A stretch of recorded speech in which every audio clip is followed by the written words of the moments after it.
station working for you. This is an RTV6 special report. Democracy 2019 on RTV6, your voice, your vote. And tonight, big races that have you talking this evening. Our Paris LaBelle is posted live in Hamilton County.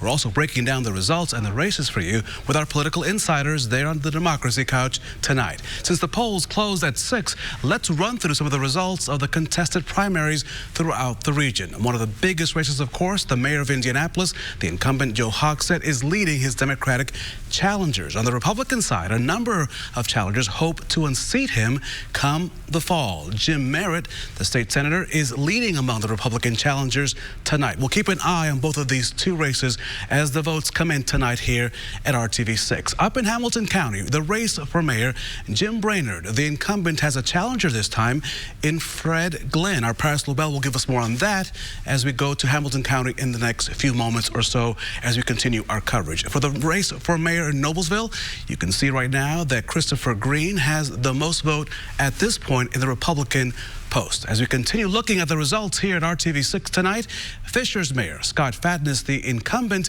currently has a big lead against his challenger this evening, but the votes still too early and they're still being tabulated as those votes come in on this primary evening in central Indiana.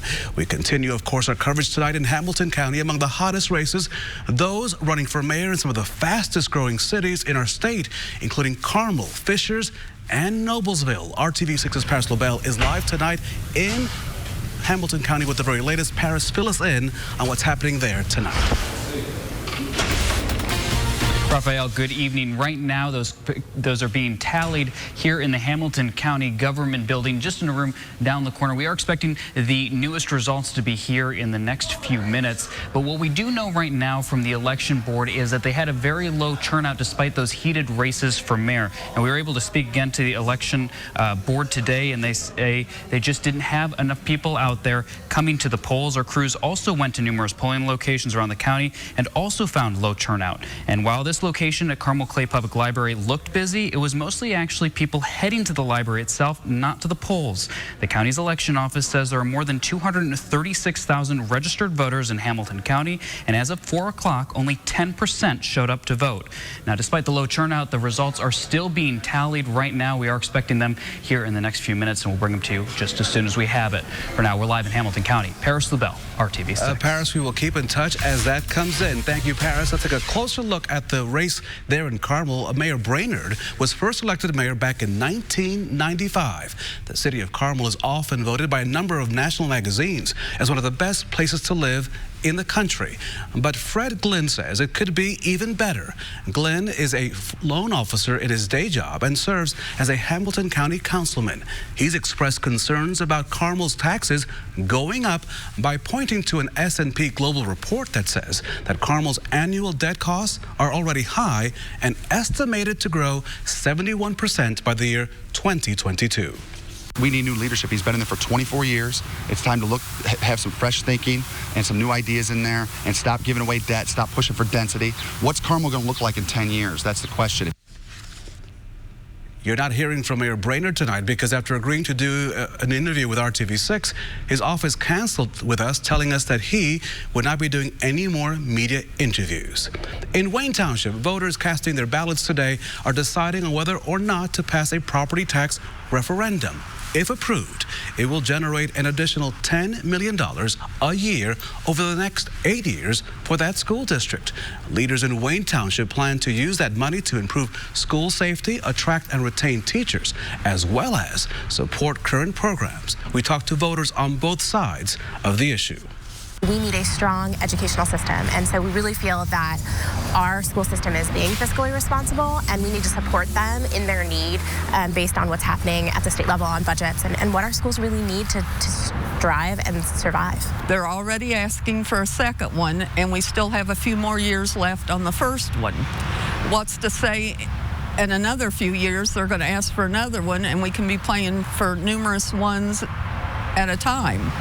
A heated debate indeed, if passed. That referendum will cost taxpayers an extra 35 cents per $100 of assessed valuation. So, if your home's assessed value is $100,000, you will see a $115 annual increase, or $9.58 a month. If the referendum does not pass, programs like Ben Davis University, Wayne Township's preschool, and teacher positions could be at risk. We continue our coverage tonight right here on the Democracy Couch with our political insiders, Democrat Kip 2, Republican Abby Bauer. Welcome. Good evening. What an exciting night in Indiana.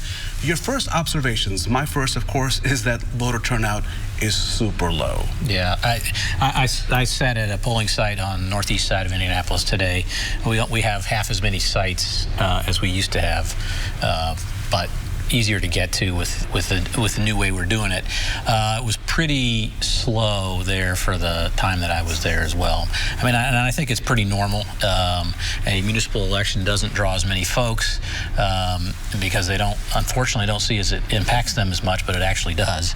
And there was no real contest for mayor on either side. I think Mayor Hogsett and Jim Merritt were the odds-on favorites, and so it didn't generate any excitement. You didn't see any TV ads. But of course, as he pointed out, the races on the local levels really are the ones that impact people much more than we think when we think about the president or the Senate.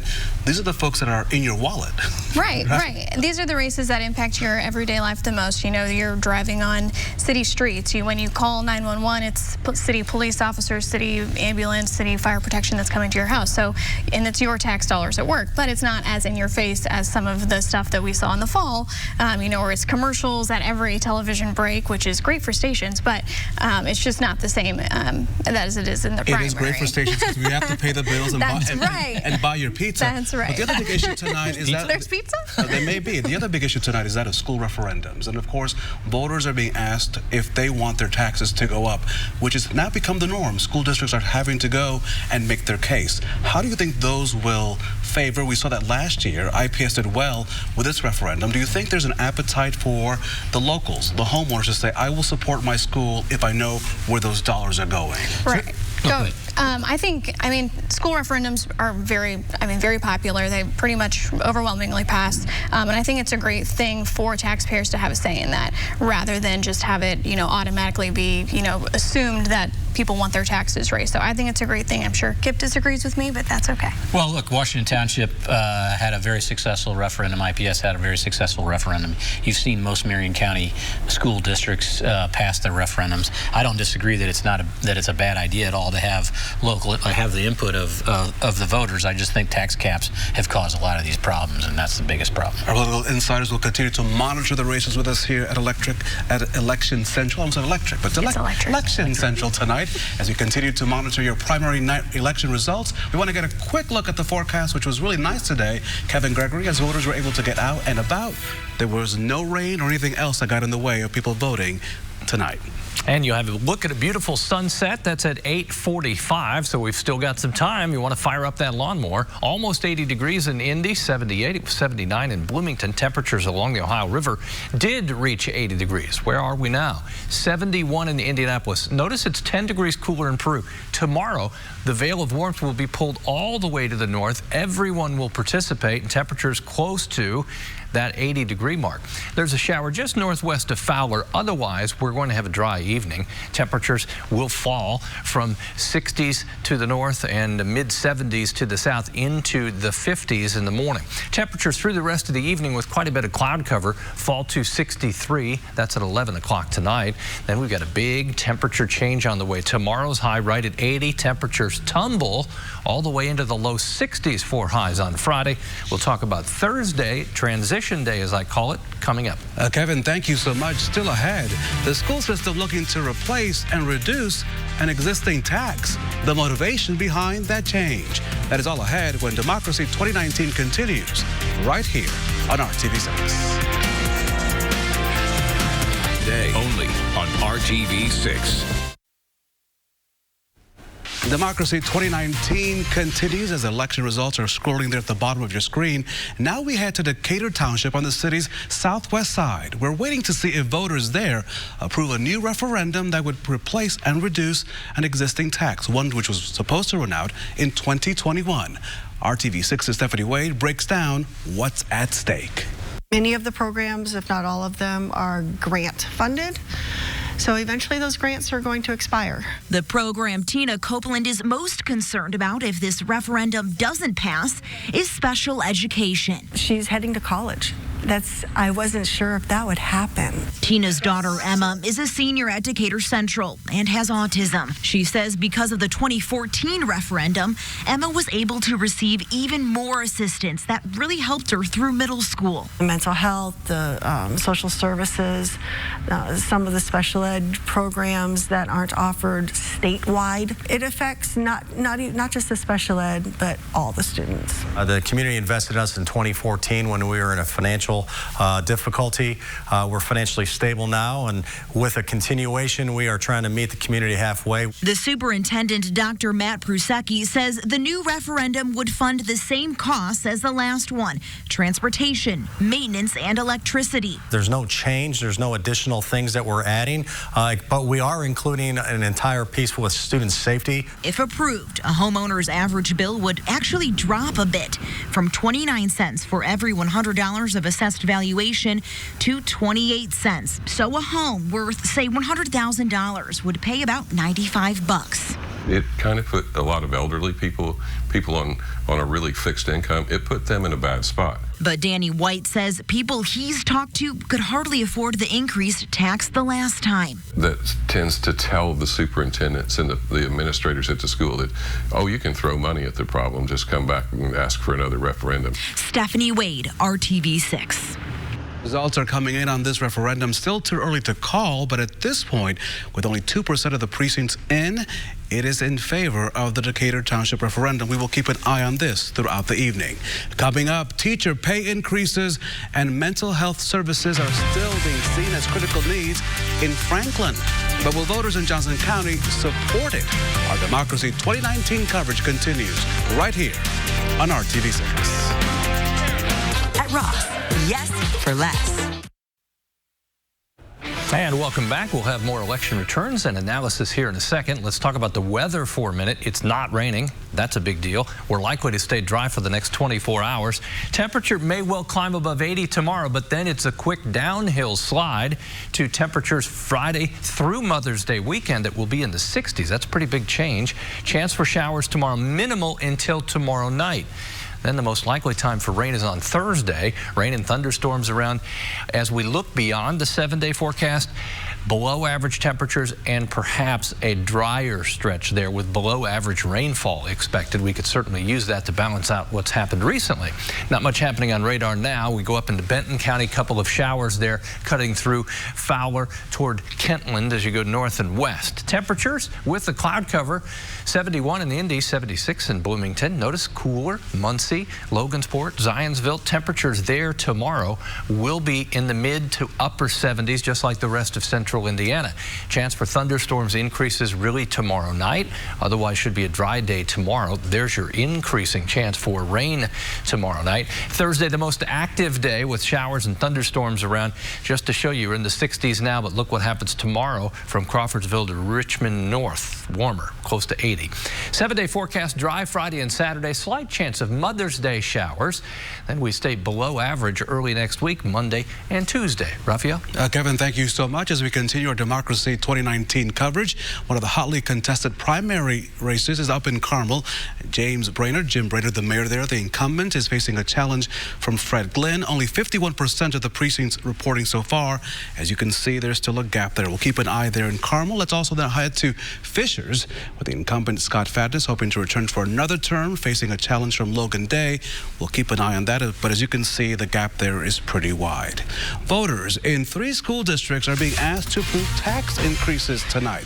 One of those is Franklin Community Schools in Johnson County. RTV6's Paris LaBelle reports on the 2 primary reasons the request was put on the ballot.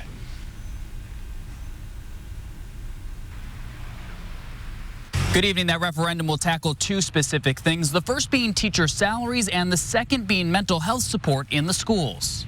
For the 8 schools and more than 5,000 students in the Franklin Community Schools Corporation, this money request will generate $3.5 million per year. We are not able to keep up with salaries, both for teachers and support staff. In fact, documentation provided to us by the district shows Franklin Community Schools have the second lowest paid teachers in the region.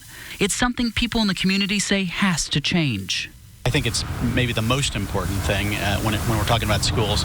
Our teachers are the real reason why our schools are successful or not. The district also plans to use some of that money for mental health assistance and resources for students. Now we have school counselors, but they can't get to their job and deal with the mental health side. We're seeing kids that are both acting out, and unfortunately, we're seeing anxiety and stress play out inside the classroom. The district says they need to be able to have specific staff members provide and focus on mental health. The referendum creates a 23-cent tax hike for every $100 of assessed property value. That means a $100,000 home will see an increase of $6.28 per month. That's $75.33 per year. For a $170,000 home, it will be about $15 a month, or $179.98 each year. We have been fortunate in Franklin that we've had a great set of teachers who unfortunately have gone woefully underpaid for too long, and it's time to correct that. No one against the referendum wanted to be interviewed on camera, but most told us they don't have students in the district anymore, so they shouldn't have to pay. On the other side, those in support of the request say it's the duty of the community to fund the schools. When we pay our taxes for our local community schools, we're paying for the community's children, not just our own. So as an example, I do not have kids in the district any longer as well. I have a granddaughter, but I don't have any kids anymore. But I'm glad to pay the extra tax. So what happens if it doesn't get passed? We would look dramatically different. One example, we have class size average at elementary of 1 to 25. If we don't pass the referendum, we won't be able to keep 1 to 25 in the classroom. In Franklin, Paris Lubell, RTV6. What happens with that referendum as well? Democracy 2019 continues with our political insiders, Democrat Kip Tu, Republican Abby Bauer. These low turnout numbers really impact these referendums because these could all be decided by 1 or 2 or 10 votes, right? Depending on what the turnout is in these different communities. Right. I mean, in Marion County, I think turnout's like 7, maybe 8%, which is about what it was last municipal election. I think election in Hamilton County, it's like 18%. So, I mean, yeah, it's pretty low, which, I mean, it's disappointing, and of course, I mean, that's why you got to go out and vote. Let's look ahead, because the big race will come in November when we see some of these mayoral races throughout central Indiana. The big one will be the one for the mayor of Indianapolis, the incumbent Joe Hogshead. More than likely will be his Republican challenger will be Jim Merritt. Unless something happens this evening, Jim Merritt is likely to be the Republican. What will that look like? Will that be an all-attack war kind of thing? Are we going to see commercials and money? I mean, how big will this thing be? Well, the question will be whether Jim Merritt can raise the money to be competitive with the incumbent, Mayor Hogshead. Mayor Hogshead's got a $4 million head start on Jim Merritt, and if Jim can't, get anything started, then it won't be much of a competitive race. You'll see a bunch of Joe Hogshead commercials and not very many Jim Merritt commercials, but that's the big thing that'll remain to be seen. I would imagine that Mr. Merritt will want to mount a massive challenge to sort of win back that seat. Yes, I mean, absolutely. I mean, I think Mayor Hogshead, I mean, that seems to be perhaps the only thing he's been doing is fundraising. I think if you drive around the city of Indianapolis, you're wondering where our taxpayer money, where is it going? Where are the police officers that he promised? Where are the safe streets and the infrastructure that he promised? And I think Jim Merritt has a very compelling case, and I think voters appreciate that. You respond to her, then she gets the last word. Well, I mean, my response, of course, is that Jim Merritt's been in the Indiana State Senate for most of his career. He's had plenty of opportunities to help fund the city of Indianapolis and has passed at every opportunity. So if he's going to run a campaign saying we need to spend more money in the city of Indianapolis, then he should have been the guy that helped bring money to Indianapolis. Abby, you get the last word. Which he was. He was part of the General Assembly that gave $52 million to the Hogshead administration to fix roads. Where to go? The war of words.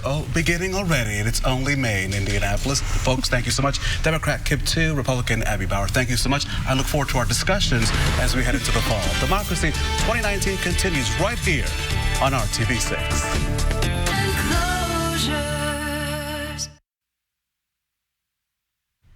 Democracy 2019 coverage continues as we continue to look at all the results as they come in. One of the hotly contested races in Hamilton County, the race for mayor there, the incumbent Jim Brainerd, at this point leading his Republican challenger Fred Glenn. What do you folks make of this? This is supposed to be one of the hotly contested races of the evening. You've got about half the precincts reporting, so this thing could still change by the end of the evening. I think it's too early to call. I think Mayor Brainerd's still going to squeak out a win, but I think 51%, I mean, you can maybe start to see the numbers starting to come together, but I still think it's too early. And we're seeing some of the numbers coming for the referendums. Wayne Township so far is doing well based on what you can see from your special computer. Yes. It looks like, I mean, it was 2-to-1 lead, or 2-to-1 lead for Wayne Township. Our RTV6 coverage of Democracy 2019 continues tonight on the news at 11. Thank you for watching our special coverage of a primary election day in Central Indiana. Thank you for watching. We'll see you tonight on the news at 11, and we're always on the RTV6 app. Have a good evening.